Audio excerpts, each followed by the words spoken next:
ভীষণই হেলদি একটি কেক আজকে বানিয়ে ফেলেছি। দেখতেই পাচ্ছেন কালারটা কত সুন্দরভাবে এসেছে।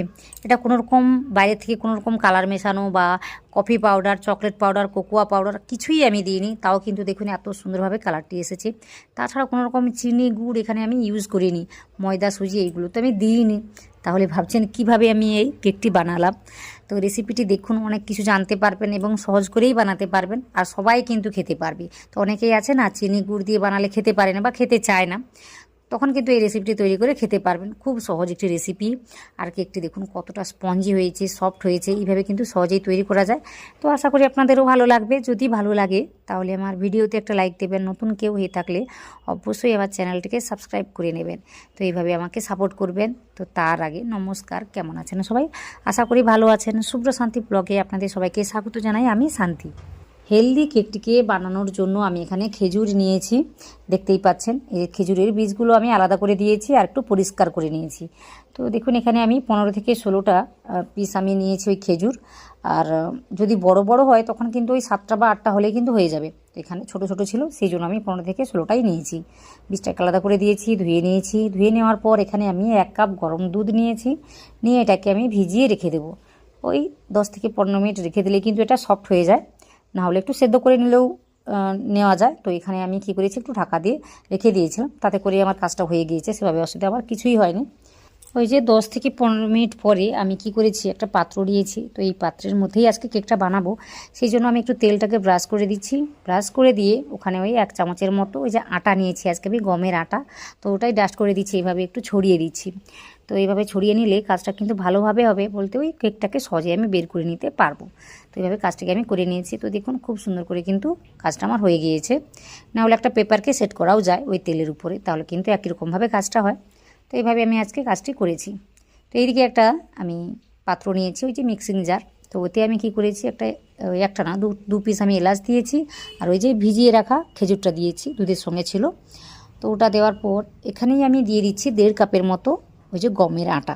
আমি এখানে ময়দা দিইনি, আজকে আমি ওই যে আটা দিয়েই বানাচ্ছি। আপনারা চাইলে আটা বাদেও ওই ময়দা দিয়েও বানাতে পারেন। তো মোটামুটি ওই যে কাপটা নিয়েছিলাম না, ওই কাপেরই ওই 4 ভাগের 1 ভাগ আমি দিয়েছি সাদা তেল। তারপর একটু লবণ দিয়েছি। এই লবণটা দিলে কিন্তু খেতে দুর্দান্ত লাগে, তাই আমি দিয়েছি। একদম অল্প করে দিয়েছি, 1 চিমটেই দিয়েছি। তো ঘুরিয়ে নিয়েছি, দেখলাম যে বেশ ঘন হয়ে গিয়েছে। তাই আমি কি করেছি, আরও 1/2 কাপের মতো দুধ নিয়েছি। এটা কিন্তু ঠান্ডা বা গরম কিছুই না, মোটামুটি নর্মাল তাপমাত্রায় ছিল, সেটাই আমি দিয়েছি। দিয়ে ভালোভাবে একটা পেস্ট বানিয়ে নিয়েছি। তো দেখুন এইভাবে কিন্তু একটা সুন্দর করে পেস্ট তৈরি হয়ে গিয়েছে। তো আমি কি করেছি, এটাকে আলাদা একটা পাত্রে নিয়ে নিচ্ছি। তো ওই যে বললাম, আপনারা চাইলে কিন্তু ময়দা দিয়েও বানাতে পারেন বা সুজি দিয়েও কিন্তু এটা বানাতে পারেন। তো আজকে আমি এই যে একটু হেলদিভাবে বানানোর জন্য গমের আটা নিয়েছি, এটা দিয়েই আমি বানিয়ে নেব। আর গমের আটা দিয়ে বানালে আমি দেখেছি ভীষণই সুস্বাদু হয়, তাই এইভাবে আমি বানাচ্ছি। তো ব্যাটারটিকে একটা পাত্রের মধ্যে আমি নিয়েছি। নেওয়ার পর এখানে 1.5 চামচের মতো কিন্তু আমি ওই যে বেকিং পাউডারটি দিচ্ছি, 1.5 চামচের মতো। ওটা আমি আলাদা একটা পাত্রে রেখেছিলাম, তো সেখান থেকে দিচ্ছি। তো এইভাবে দেখাচ্ছে, তাই আমি বলে দিচ্ছি 1.5 চামচের মতো ওই বেকিং পাউডার নিয়েছি। আর ওই চামচেরই 3 ভাগের 1 ভাগ নিয়েছি বেকিং সোডা, আর কিন্তু কিছুই না। তো ওটা দেওয়ার পর তারপর উপর থেকে 2 চামচের মতো দুধ দিয়েছি। তো আপনারা চাইলে এখানে একটু লেবুর রস বা ভিনেগারও দিতে পারেন, তাতে করেই কিন্তু কাজটি ভালোভাবে হবে বা এইগুলো অ্যাক্টিভেট হবে, ওই যে সোডা বা বেকিং পাউডারটা। তো আশা করি সব কিছু বোঝাতে পেরেছি এই পর্যন্ত। তো এই সমস্ত কিছুকে দিয়ে ভালোভাবে মিশিয়ে নিতে হবে। ভালোভাবে না মেশালে কেকটা হওয়ার পর কিন্তু তেতো লাগতে পারে বা ভালো নাও লাগতে পারে। তো এইগুলোকে কিন্তু ভালোভাবে মিশিয়ে নিতে হয়। তো দেখুন ব্যাটারটা কিন্তু অনেকটাই ফুলে গিয়েছে, এইভাবে মিশিয়ে নিতে হবে। তো কতটা কিভাবে আমি ঘনত্ব রেখেছি সেটা কিন্তু আপনারা দেখেই আশা করি বুঝতে পারছেন। খুব বেশি ঘন করাও যাবে না, আবার খুব বেশি পাতলা করাও যাবে না। তো এইভাবে মোটামুটি ঘনত্বটা রেখে কাজটা করেছি। আর একটু ব্যাটার আমি রেখে দিয়েছি, এটা দিয়ে দিলেও হতো। তো এখানে আমার ছেলেটা আছে, ও বলছে এখনই কেকটা খাবে, তো কেকটা হতে একটু সময় লাগে। আর ও যেহেতু এখনই খাবে বলছে, সেই জন্য আমি কি করেছি, একটু রেখেছি। ওটাকে আমি আলাদা করে একটা প্যানকেক বানিয়ে দেবো, ওটাও খাবে, তাই আমি একটু রেখে দিয়েছি। তো এখানে ওই যে বাটিটাকে আমি একটু ঠুকিয়ে দিয়েছি। ঠুকিয়ে দেওয়ার কারণে ভেতরে যে বাতাসগুলো থাকবে এগুলো কিন্তু বেরিয়ে আসবে। উপর থেকে কিছু বাদাম দিয়ে এভাবে সাজিয়ে নিয়েছি। তো চলুন এবার কেকটাকে তৈরি করে ফেলি। তো আগে থেকে একটা প্রেসার কুকারকে আমি গরম করতে বসিয়ে রেখেছিলাম, ওই মিডিয়াম আঁচেই রেখেছিলাম। খুব ভালোভাবে কিন্তু গরম হয়ে যেতেই আমি একটা এইভাবে ছোটো বাটি রেখেছি। তো এইভাবে কাজটি করতে করতে এই বাটিটা এইভাবে নষ্ট হয়ে গিয়েছে, তাই ওটাই আমি বসিয়ে দিয়েছি। তো দেখুন এইভাবে বসিয়ে দিলে না নিচ থেকে আর পুড়ে যায় না সেভাবে, তাই এইভাবে আমি একটা কাজ করেছি, বা একটা স্ট্যান্ডও রেখে কাজটি করতে পারেন। কেকের পাত্রটাকে বসিয়ে দিয়ে আমি খুব তাড়াতাড়ি কিন্তু এই ঢাকনাটাকে লাগিয়ে দেব। তো দেখুন এই ঢাকনাটির আমি সিটি আর ওই যে রাওয়াটি কিন্তু আমি খুলে দিয়েছি। তো এইভাবে কিন্তু কুকারের মধ্যে রান্নাটি করে নিতে হয়। আর এইভাবে মোটামুটি 30 থেকে 35 মিনিট পরেই আপনাদের দেখাচ্ছি আমি। এটা কিন্তু রান্না করতে একটু সময় লাগবে, তাই আমি আপনাদের ওই মোটামুটি 35 মিনিট পরেই কিন্তু দেখাচ্ছি। তো উপর থেকে দেখে মনে হচ্ছে যে এটা খুব সুন্দরভাবে তৈরি হয়ে গিয়েছে, কিন্তু একটা কাঠি ঢুকিয়ে দেখিয়ে দিচ্ছি আপনাদের কেমন হয়েছে জিনিসটা। তো এখনও পর্যন্ত কিন্তু কেকটা সেভাবে তৈরি হয়নি, কারণ কাঠের গায়ে কিন্তু হালকা করে লেগে আছে।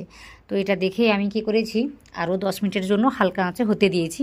তো এটাকে মোটামুটি ওই মিডিয়াম আর কি বলবো লোয়ের মাঝামাঝি রেখেই আমি বেক করেছিলাম ওই 30 থেকে 35 মিনিটের জন্য। তারপর কিন্তু একদমই লো আঁচে রেখে ওই যে আরও 10 মিনিট করেছি আমি, মানে কুক করেছি। তো দেখতেই পাচ্ছেন এখন কিন্তু মোটামুটি হয়ে গিয়েছে। আপনাদের আমি দেখিয়ে দিচ্ছি কতটা ক্লিনভাবে কাঠিটি বেরিয়ে আসছে। তো একদমই কিন্তু ক্লিন, দেখে বোঝা যাচ্ছে জিনিসটা সুন্দরভাবে হয়ে গিয়েছে। তো কালারটি এখানে সেভাবে বোঝা যাচ্ছে না, তো অনেকটা ব্রাউন কালার দেখাচ্ছে। ব্রাউন কালারই হয়েছে বা একটু চকলেটি কালার হয়েছে, সেটা আপনাদের আমি বাইরে আলোতে এসে দেখিয়ে দেবো। তো এখানে আমার বাড়ির লাইটের মধ্যে দেখাচ্ছে, তাই এইভাবে দেখাচ্ছে। তো এটাকে আমি নামিয়ে নিচ্ছি, এখন নামিয়ে নিয়ে ঠান্ডা করে নেব। তো ঠান্ডা করার সময় নেই এখানে, আমার ছেলেটা আছে, ও শুধু খাবে বলছে, স্কুল থেকে চলে এসছে। আমি আমার বড় ছেলের কথা বলছি। তো ও এখনই খাবে বলছে, ও বলছে আমি এখনই খাবো, তাই আমি এখনই কাজটি করে নেব। এটা আমি ধরতে পারছি না। তো এইভাবে মোটামুটি দেখুন কত সুন্দরভাবে কালারটি হয়েছে, যেন মনে হচ্ছে আমি এখানে কফি পাউডার বা কোনো কোকোয়া পাউডার বা কোনো চকলেট পাউডার দিয়ে কাজটি করেছি। তো আপনারা তো দেখলেন এখানে আমি সেভাবে কিছু ইউজ করিনি, কোনো রকম গুড় চিনি কিছুই দিইনি, তাও কিন্তু ভীষণই টেস্টি এবং হেলদিভাবে তৈরি হয়েছে।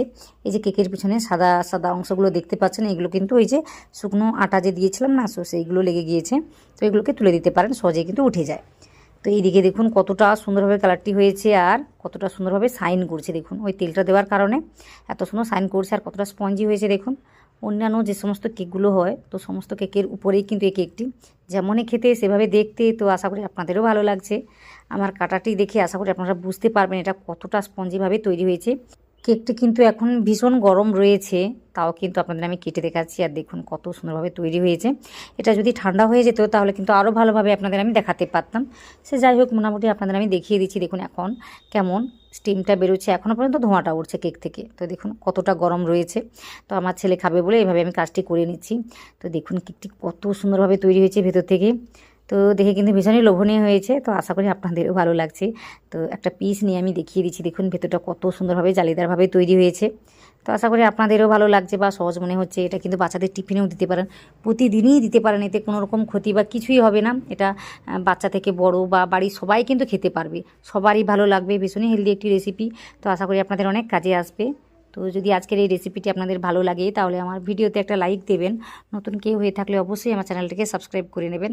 পাশে থাকা যে বেল আইকন থাকবে ওটাতে প্রেস করতে ভুলবেন না। তো এইভাবে আমাকে সাপোর্ট করবেন আর নিচে কমেন্ট করে জানাবেন আজকের রেসিপিটি কেমন হয়েছে। ডিম ছাড়া কেকের রেসিপি আমার চ্যানেলে অনেক আছে, তাছাড়া ডিম দিয়েও আমি বানিয়েছি। তো সমস্ত রেসিপি কিন্তু আমার চ্যানেলে দেখতে পাবেন। আমি সমস্ত রেসিপি সহজ করে দেখিয়ে দেওয়ার চেষ্টা করি। তো আশা করি আপনাদের ভালো লাগবে। আশা করি আজকের এই রেসিপিটি আপনারা সম্পূর্ণ দেখেছেন, ওই প্রথম থেকে শেষ পর্যন্ত।